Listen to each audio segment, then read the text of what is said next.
આમોદ 4 રસ્તા વિસ્તારમાં ગટરનો સ્લેબ ઘણા સમયથી તૂટી ગયો હતો, જે રિપેર કરવા માટે આમોદ પાલિકા તંત્રને વારંવાર લેખિત અરજી કરવા છતાં કોઈ નિરાકરણ નહીં આવતા સ્થાનિકોમાં પાલિકા શાસકો સામે રોષ જોવા મળ્યો હતો। આમોદ 4 રસ્તા વિસ્તારમાં ગટરનો સ્લેબ ઘણા સમયથી તૂટી ગયો હતો, જે રિપેર કરવા માટે આમોદ પાલિકા તંત્રને વારંવાર લેખિત અરજી કરવા છતાં કોઈ નિરાકરણ નહીં આવતા સ્થાનિકોમાં પાલિકા શાસકો સામે રોષ જોવા મળ્યો હતો।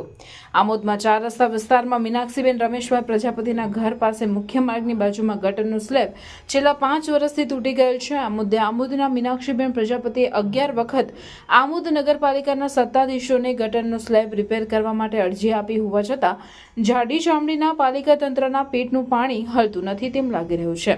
આજ દિન સુધી તૂટી ગયેલ ગટરના મુદ્દે આમોદ નગરના સત્તાધીશો દ્વારા કોઈ પણ જાતની કામગીરી હાથ ધરવામાં આવી નથી, જેથી વિધવા મહિલાએ પ્રાથમિક જરૂરિયાતો કામો નહીં થતા મીડિયા સામે પોતાની હૈયાવરા ઠાલવી પાલિકા શાસકો સામે રોષ વ્યક્ત કર્યો હતો।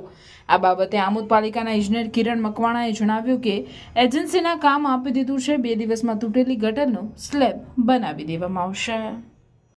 રાજદીપસિંહ મનહરસિંહ। શું થયું હતું અહીંયા આગળ? હવે છેલ્લા 3 વર્ષથી અહીંયા આગળ નગરપાલિકાવાળાને અમે કેટલી અરજીઓ આલીએ છે તોય કશું કરતા નહીં ને ત્યાં આગળ અમે હતું તો તાત્કાલિક અરજી આપી તો એ થઈ ગયું તો અહીંયા આગળ અમે છે તે અમે કેવા આ 3 વર્ષથી આવું ને આવું છે, કેટલોને તકલીફ પડે છે આના લીધે થઈને। તો તમે શું કહેવા માંગશો આ વિશે? હવે અમે તો શું કહીએ, અમને અરજી આપીને અમે તો થાકી ગયા છે। હવે એ કંઈક કરે તો સારું આવે આની આગળ, આ ચોમાસું હોય આવ્યું બધું પાણી અંદર જાય અને પછી એનું પાણી બહાર આવે।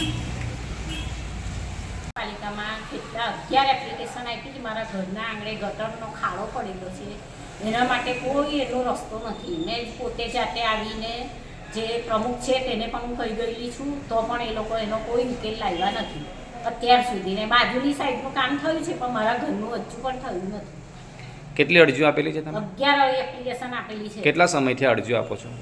એક 5 વર્ષની છે, ગઈ કારણે 5 વર્ષથી 7 વર્ષથી તો ઘરનો ખાંગડે ખાડો જ છે, મારા મિસ્ટર વળી ગયા ટર્નનો। હજુ સુધી તમારું કામ કોઈ નિકાલ નથી આવ્યો। આજે તમને અહીંયા આગળ શું જવાબ મળ્યો? આજે એવું કીધું કે જ્યારે થશે ત્યારે બાંધકામનું કામ થશે ત્યારે થશે।